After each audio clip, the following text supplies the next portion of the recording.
Pernah kepikiran nggak sih gimana caranya data dari sebuah sensor di dunia nyata tiba-tiba bisa sampai ke dashboard di HP kita? Nah, kita akan bongkar perjalanan keren di balik teknologi yang menghubungkan segalanya ini.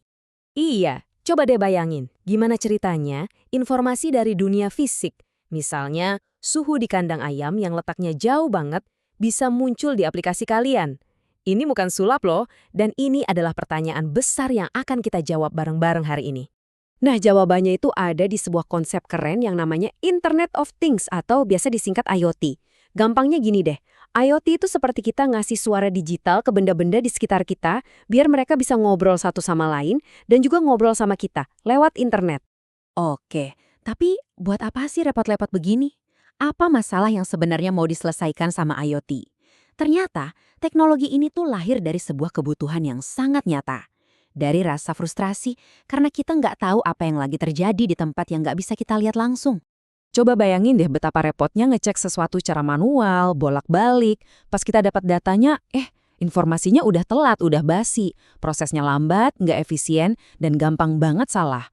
Nah, IoT ini datang untuk mengotomatiskan semua itu. Biar kita dapat data sekarang juga, detik ini juga. Oke, jadi gimana cara kerjanya? Biar gampang, kita bakal ikutin petualangan satu titik data. Beneran, dari mulai dia lahir di dunia nyata, sampai akhirnya muncul di layar HP kalian. Perjalanannya cuma lewat 5 langkah simpel kok. Prosesnya logis banget kok. Pertama, ada sensor yang ngerasain sesuatu, misalnya suhu. Terus ada mikrokontroler, ini nih otak kecilnya yang ngolah data mentah tadi. Abis itu datanya dikirim lewat internet ke cloud atau server buat disimpan dan dianalisis. Dan akhirnya tara, datanya disajiin dengan cantik di dashboard biar kita gampang ngertinya. Jadi intinya apa? Anggap aja ini kayak lomba lari estafet buat informasi. Serius, tiap komponen itu ngoper tongkat estafet data ke komponen berikutnya, cepat dan bisa diandelin, sampai akhirnya informasi itu nyentuh garis finish, ya, layar di tangan kita. Oke, teori melulu kayaknya pusing ya. Biar lebih kebayang, kita langsung lihat contoh nyatanya aja deh.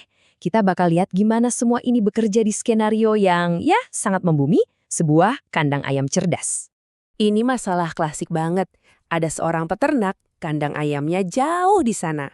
Dia harus mastiin suhunya pas terus biar ayamnya sehat. Tapi masa iya harus bolak-balik ngecek terus? Capek kan? Nah, disinilah perjalanannya dimulai. Ada termometer digital sederhana, ini sensor kita, yang ngecek suhu di dalam kandang. Angka suhunya itu katakanlah 30 derajat Celcius, nah itulah titik data kita yang baru aja lahir. Selanjutnya, ada perangkat kecil si microcontroller yang ngambil angka 30 derajat tadi, dibungkus rapi, terus langsung dikirim ke jalan tol informasi alias internet. Tongkat estafetnya udah dioper nih, data kita lagi di perjalanan.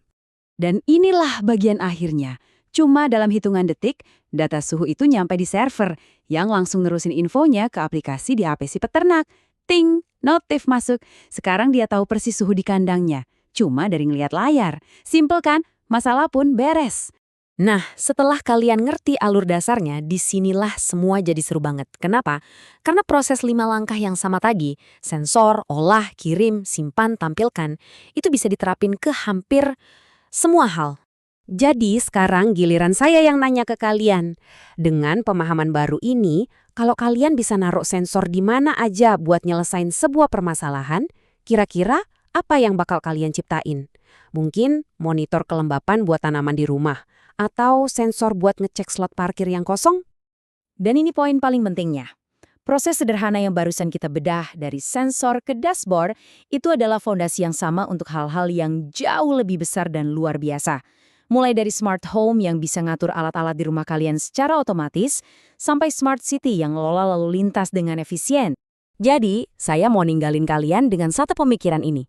Coba deh lihat sekeliling kalian, di kerjaan, di rumah, di lingkungan kalian. Sekarang kalian udah tahu gimana sebuah informasi sederhana bisa berjalan? Kira-kira masalah apa yang kalian lihat yang sebenarnya cuma nunggu sensor yang tepat buat diselesain?